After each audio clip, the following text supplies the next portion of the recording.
Hi, welcome back to another episode of Coldstream Rod Shop. I'm Derek Fraser. This week we're going to be working on the New York 5-window coupe. We're currently waiting for the sub rails to come in. They're in transit, so we're going to be starting to work on the inside of that this week in this episode. In the meantime, there's another piece I needed to make. It was a support for the lower deck lid panel. This is what it looks like. This is a Brookfield Roadster 1. It's made either of 18 or 16 gauge steel. It's a little intimidating to make, but as I mentioned in the previous episode, I sent some dimensions to an Instagram friend there, Rolls-Royce Merlin, about all the dimensions and decided to give this a crack myself. So I'm going to describe what I did to make it, and then we're going to insert a bunch of I guess stop motion videos of me making the different pieces. So this is what it looks like. It's got a curve here to it, there and there. There's actually a bead here. There's a little spot, an indentation here for where another support goes, and the flanges are rolled over with a little dimple here on the edge. So I started off basically with the flat panel. And the first thing I did, I rolled this on the bead roller. The second step was I bent this flange over here. Once I did that, then that's when I took a piece of pipe and made these indentations on the side where a screw will ultimately go into the side of the quarter panel. Then the third step was to roll this bead here, and then the next step was to use the tipping dies and then bend this edge over. And then in the video you're going to see me how I had to basically hand hammer it over there on the stump to basically get the curve. So right now we're going to walk over to the back of the Roadster and I'll show you how we have this curve here.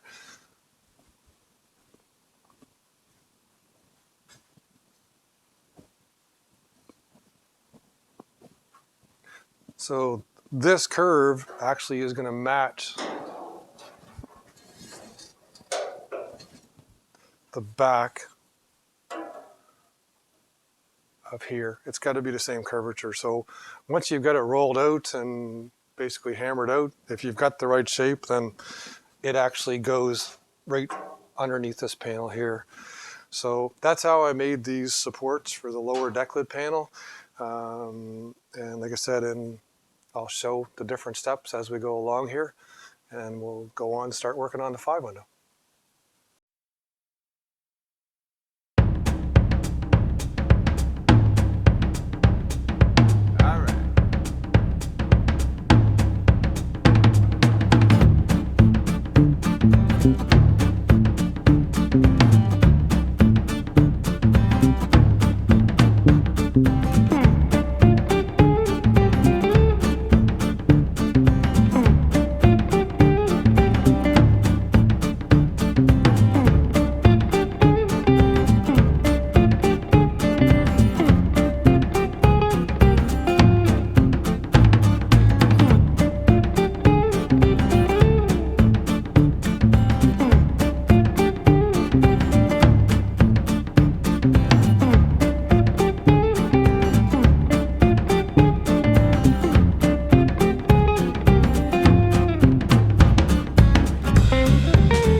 Went to the post office today and we have all of our sub rail parts. These are from another manufacturer.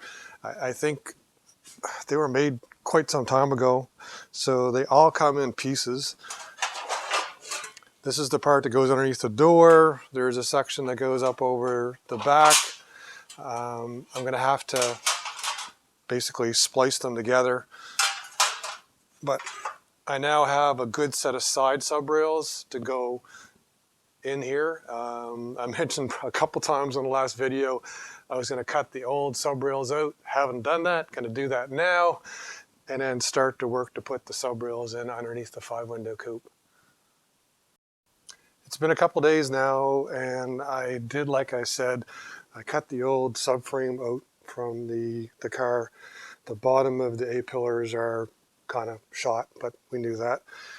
What I've done is I had the back half of a sub rail, I think it's from Brookville Roadster from here back, plus I had all the parts that came in, which were a complete set from another manufacturer. What I did is I took the best of both. I used the back half of the Brookville, and now I'm using the front half of this other manufacturer. So on this side, I've got the back half in, I've got the lower section of subframe in place. I've got the body jacked up a little more. Well, there wasn't a whole lot left of the bottom of the body. So this side, this is where we're at so far. I'm going to go over to the other side, and the camera lady will go that way. I'll go this way.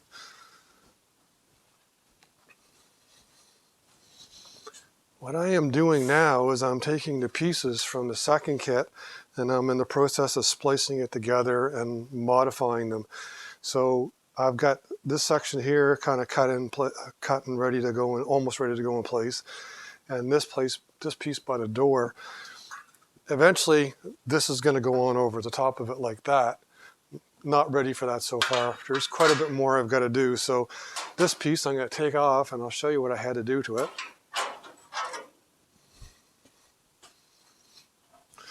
So this piece started looking like this. So in the kit that I got, it takes quite a bit of, I don't know if it's a kit, but the pieces I got, you've got to modify these pieces to suit the original. So fortunately, I have bits and pieces from 5-window. I've got this subframe off of an actual 5-window. The plan is to use the sub rails here, and I'm actually going to try and recover at least the forward cross member here because it looks like it's in good shape, and actually use it in the car. Not 100% sure yet on the back one. I have reproduction pieces that don't have any of the holes into it or anything, but we'll see how it goes. The goal is to try and use as much original pieces as possible, to use some reproduction parts and to make some parts as I go. So I'm going to carry on with this side, show you where I got. Hopefully we'll get both sides of the sub rails done for the end of this video.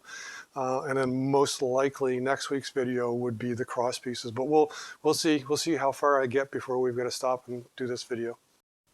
I forgot to mention what I was actually doing to these pieces in the previous video. So if the camera lady wants to look a little closer here. So the pieces as we got them basically just have the form. They're too long in both directions, so they had to be trimmed off relative to the original subframe.